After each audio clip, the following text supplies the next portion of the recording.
If I hear be consistent one more time as the only thing that you need to do in order to grow your YouTube channel, I'm literally going to faint because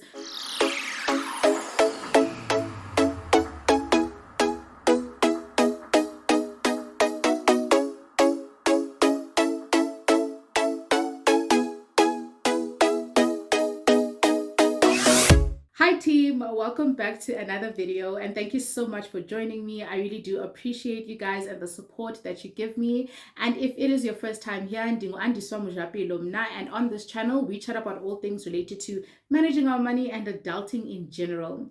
So today we are talking about some of the things that I am doing in order to grow my small YouTube channel. Now, I'm going to be introducing some YouTube topics and in a playlist that I've created, and I'm going to link it up in the cards, but a bit of context as to why this is important to me and why I've decided to do this. Three main reasons. The first reason is, guys, growth and results are important, regardless of why you are on this YouTube journey, whether it's to number one, drive traffic to your business or to monetize your YouTube channel so you can one day use it as a business platform, or if it's to create social impact for whatever cause that you're trying to drive, mine being financial education predominantly. Or lastly, if you're just having fun, even if you're just having fun, engagement is important, results are important. That is just how our minds are wired from a motivation perspective. So I think it's really important. When I when I wanted to start a YouTube channel, I did tons of research. And what I found is that we don't have enough South African content creators, particularly on YouTube, discussing and sharing their journey openly and honestly as they grow. I really found that a lot of people were just saying start after they blow up and they become big YouTubers. They're like, oh, you guys, you should also just, pick up your phone and start your own channel. And then after that, just be consistent. And if I hear be consistent one more time as the only thing that you need to do in order to grow your YouTube channel, I'm literally going to faint, because I know from experience in my YouTube time, which is almost 10 months now, and also watching other small YouTubers trying to grow, that consistency is not the only thing that you need to do in order to grow your channel. And also, the last reason I decided to do this is because, guys, like if you are trying to grow your channel and you don't have an existing social media following or audience, it becomes very, very difficult. So if you start your YouTube channel and you already have a huge following on Twitter, Instagram, or Facebook, then you can leverage off that to drive traffic to your channel. But if you don't have those things, then I don't want to lie, it becomes very, very difficult. So I started my YouTube channel. I had deactivated my Facebook account a couple of years back. I did not have Instagram and had never been on Instagram. I did not have Twitter. I still do not have Twitter. I only had LinkedIn. That was literally it. And starting a YouTube channel without, that audience to boost you becomes increasingly difficult. So this playlist is also for the 9-to-5 people like myself who enjoy YouTube and who are doing it for whatever cause, whether it's to grow an audience or genuinely because they enjoy it, to have some context of an ordinary person trying to carve their YouTube journey. Okay, cool. So now that you know why this is important to me, let's get straight into the video and let me discuss some of the things that I think are really important in growing your YouTube channel. And from my personal experience, 5 things that have worked for me. The first thing is I started making myself the audience. Yep, I started making myself the audience. So initially, and I know that many are guilty of this because this is what you do when you start a business as well. You create this persona or this personality that you are solving for or that you are creating a product for, the age, ethnic group, what they're interested in, and all of those things, sometimes their gender as well. And then you create a solution for that person. So I initially started like that, okay? So I knew that I wanted to be focused on financial education. So I had my idea of the type of person that I was speaking to, who was interested in the content that I was creating. But then after 6 months, I realized that, you know what?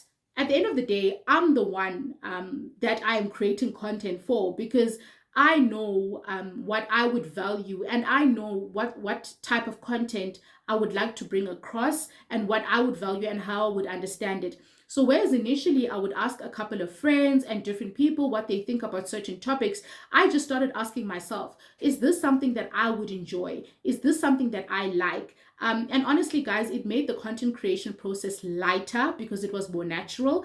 And secondly, I didn't run out of topics. Like, there's so many things I want to talk about on this channel that if I had the capacity to record almost more than twice or three times a week, I would do that, because there's so many things to discuss now that I've made the focus something that I would enjoy, something that I like.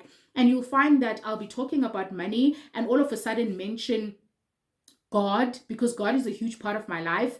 And I don't, feel out of place for it. I don't feel like, why am I bringing God into a money conversation and all of those things? Because that's something I would appreciate. That's something I think someone like me would appreciate. So that was pretty cool. So I started making myself the audience. The second thing I did was I started valuing quality over quantity. And that means I started valuing quality engagement and retention more than views. Newsflash, if you haven't already seen or noticed this, but YouTube actually doesn't care about views. That's why when it comes to getting monetized, they care more about the watch hours than how many views you got. You could have 1 million views, but if you don't have the watch hours, which is the actual time spent on YouTube, YouTube doesn't recognize that. So that's why watch hours are an important factor of getting monetized, and I think where most small YouTubers struggle. So what I then did is, instead of making shorter videos because I wanted them to be more attractive and more appealing, because you don't have to stay for 20 minutes or 25 minutes, I started diving deeper into the topics that I was passionate about and providing more content for the viewer who's genuinely interested in the topic. And I started seeing that people were staying longer because the topics had more weight and they were really in depth. The people who were interested in it would stay longer. And YouTube cares more about that, about how long do you keep someone on the platform versus how many people can you get in and out of the door. Because remember that YouTube makes money off ads, right? So the longer they stay on the video, the more ads that YouTube can run and the more benefit that they get. And when you are monetized, that's the more benefit you can get as well. So what doing that did for me is that some of my views got less, but my watch time got higher. My watch time really improved through that process. And I feel like I would rather have a smaller, more engaged community rather than a lot of views, but people clicking in and out. Even from a personal perspective, because I'm education focused, I need people to sort of stay on to get the full concept. So that's the second thing I did. The third thing I did is I started paying more attention to analytics. Okay, guys, I've been telling everybody who's willing to listen that if I were to change careers and go on a complete different tangent, I love finance, but it would definitely be data analytics. And the reason for that is because I'm just so fascinated by what you can learn and the type of decisions that you can make when they are backed by data. Because you can ask your friends and you can ask your family, they'll probably try to be nice to you, or sometimes they're not even watching your content because YouTube is anonymous. If people are not engaging, you could be asking 10 friends who don't even care for your content, not in a bad way, but are not interested in the type of content that you make. And then you're like, hey friend, would you enjoy this type of video? Meanwhile, they're not even subscribed, for it as an example. So what analytics do is that they actually tell you about your engaged audience. For example, I pick up things like, you guys enjoy my guest editions more than you enjoy anything else. And that's probably because, number one, you get different voices in the room. And number two, you get to see a different side of me when I interact with other people versus on my own sit down chats. But even with my sit down chats, there's specific ones that you enjoy more than others. And that's when I discuss my personal journeys and my personal perspective on something versus when I'm unpacking a financial topic. So analytics are telling me that because you stay on those videos longer, you watch them more, and all of those things. So I am definitely going to do a couple of videos on analytics in future. But that's another thing that I started doing is I started paying attention to my analytics and I started letting my analytics drive my decisions. And I could see the progress in that. There's a couple of things that I picked up from there as well, but we can discuss that when we actually talk specifically about analytics on YouTube, because that's a different topic on its own. The fourth thing that I did, which was also quite beneficial, is channel features, right? So channel features are also quite cool. And what channel features are is basically it's collaborating with other YouTubers who also have YouTube channels, and basically crossing your audiences. So I would do a video on your channel, you would do a video on my channel, and then my audience would obviously come to watch my video on your channel, and then vice versa. And then if they like what they see, they subscribe. The thing is with that is usually it happens more organically when people are more or less in the same content sort of space or niche, and also when they have a similar number of subscribers. Because for example, if I've got 100 subscribers and I want to collaborate with someone who has 50,000 subscribers, they stand to gain very little from having me on their channel, unless there's a specific skill that they want me to talk about. But yeah, so you'd want to look at someone who is more or less in your range, unless you have a personal relationship or personal social ties with that person. In that case, it would work. But I found that from a growing your audience perspective, that also comes in quite handy as well. And you can definitely use that in order to grow your channel. Another thing that I also found quite beneficial is sharing my videos across all platforms, not only WhatsApp, not only Facebook, not only Instagram, but I'm talking every social media platform that you are on. Now, at first, I only used to share them on WhatsApp and maybe, Facebook. After I reactivated my account, I didn't have an Instagram account, so I had to create that. And then I also started being more active on my LinkedIn, which is the only social media platform that I was on. Now, initially, I had issues with sharing my videos when they drop on all the platforms, because I felt like, all of these people probably have me on different platforms, and it might come across quite invasive or irritating if I just keep popping up with the same post on Facebook, Instagram, LinkedIn, and all of those things, and WhatsApp. But then two things. Number one, I really got inspired by the Herbalife people that I have on my WhatsApp, because those guys will share. Like, network marketing people in general are not afraid to put themselves out there and to share every single day the same products, the same value, and offer themselves out. And I thought to myself, if they can share themselves every day, what stops me from sharing a video once a week on all my platforms? And yes, the same people might see it, but so what? The same people see the same ads from other big, brands and established companies, and they just deal with it because that's what it is. So I think that you just need to be a bit strong from a personality perspective as well. I know I had issues with it because I felt like, I might be a bit too pushy. But what I found is that other people on my social media platforms also started sharing my videos from those platforms. Because I was putting myself out there, they eventually saw that, you know what, let me also share one or two videos that I found interesting. So that really helped me, and I think you should definitely look into that. The last thing that I've dabbled in as well, which is number 5, is boosting posts on social media. So I've only tried this on Facebook, but I believe that you can do it on the other platforms as well. And for the benefit of those who don't know, when you post something on your Facebook, it needs to be a Facebook page. When you post something on your Facebook page, if you do have one, you can actually put money behind that post in order for it to be seen by a targeted audience, or you can allow Facebook or whichever social media platform to choose an audience for you that is likely to engage with your content, and you can actually put some money behind it. So basically, it's like advertising. It's exactly like an ad, and then you target it to those specific people, and your post would then pop up on those people's feeds who might be interested in that topic, or it might pop up on the audience that you've designed. Now, there's a lot of finicky details about this process, and it's something else that I think needs to be discussed in a separate video on its own, because there's just a lot of details, and I don't want to dive into it if you want to use that as an option. But that is only if you've actually got a budget, you've actually got money that you can use to boost your channel or to help your channel grow faster. And I don't do this to all my posts. I haven't done it to all my posts. Some posts, I believe it doesn't make sense to boost them just in the nature of what they are. For example, I don't know how I'd feel about a vlog popping up as sponsored on my feed. I think I'd find that a bit, weird. But if an educational something, like an investment something or a saving something, were to pop up in my feed because I'm interested in finance and financial education, that would make more sense to me. So I'm also careful about not boosting all of my posts, but only some where I think it makes sense to do so.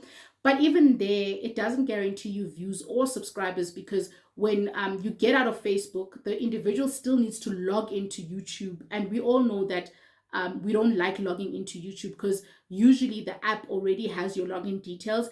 So there's a bit of an uncomfortable barrier there, but I think you can work around it. And like I said, that's something we can dive deeper into in a separate video, because there's lots of things to consider if you're using that strategy to grow your YouTube channel. I do think though that you should try as much as possible to make sure that the growth is organic and it happens within the channel, because I think you'll grow faster that way, rather than relying on external factors to keep pushing an audience to your channel. But there's also advantages, disadvantages and advantages to everything, I guess, depending on how you look at it or how you're able to capitalize on the benefits that you get from it.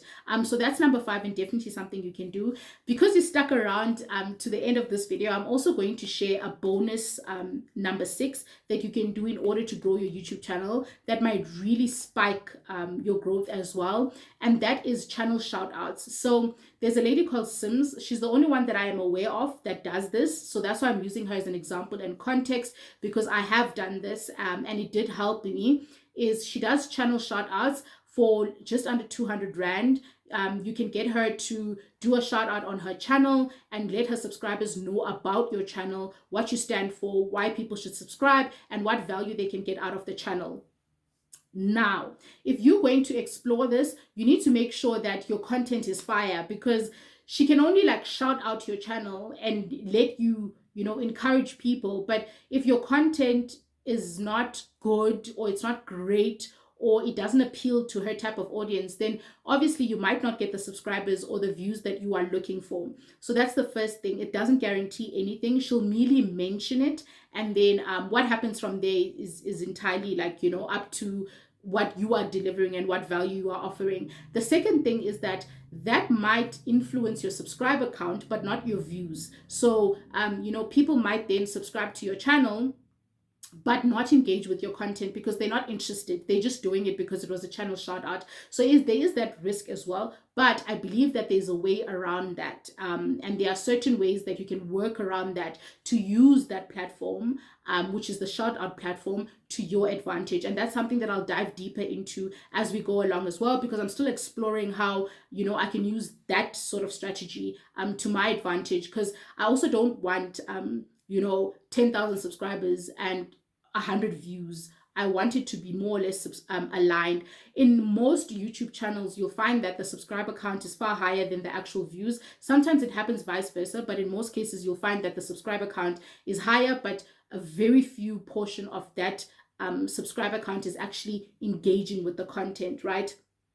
So there's lots to discuss here, guys, but those are 6 things that I am doing to grow my small YouTube channel. And I wanted to be very transparent about this, because I actually want to be transparent about my entire YouTube journey, because I really, really struggled to find authentic, honest, open, conversations from South African creators that really go into detail about what they do in order to grow their YouTube channel. I think almost everyone was just like, just start and be consistent. But to be honest, there's a lot of channels out there that are being consistent, more consistent than I or you are, maybe like posting 5 times a week or 4 times a week, but they're still not getting the growth they need. And that tells me that you need to do much more than just be consistent and, post all the time in order to grow your YouTube channel. Now, there'll always be outside factors. Like, for example, if you're discussing controversial topics, or, speaking about people that are already famous, then obviously those tags and topics are going to attract an audience, because there's already a lot of people following those people. So if you're doing controversial topics, or you're talking about other people who've already made it, then that might attract views and attention much quicker than a normal video. So this is not for those people who are lucky enough to discuss a controversial topic or to trend for speaking about something, and then they get all these views and subscribers as a spike. This is for the ordinary person who has a 9-to-5 and a daytime job and is doing YouTube for fun or for a social cause and is wanting to grow on this platform. I definitely want to have conversations around what can the ordinary person do and invest in order to grow their YouTube channel. So I'm really looking forward to feeding this playlist. I just have to be very intentional about it, because honestly, guys, I have so many money topics that I want to talk about on this channel. So every time I think of talking about something else, I just think, oh, but I can talk about that money topic, and oh, I can talk about that money topic. So I'm really hoping to, have time, especially now that I'm building up to being 1 year old on YouTube in June. I really want to have covered most of the things that are important to me, whether they are money related, adulting related, or anything else. I hope to have had those conversations, or at least sparked those conversations before I turn 1 year old on YouTube in June. Thank you so much for staying till the end of this video. I really do hope that you found it beneficial, because these are some of the things that I wish I knew before I started my YouTube journey, or when I still just started my YouTube journey. So I really hope that it was beneficial to you. And if it was, please don't forget to give me a huge thumbs up, and make sure that you consider subscribing to this channel if you haven't, so I can see you in the other videos. Bye.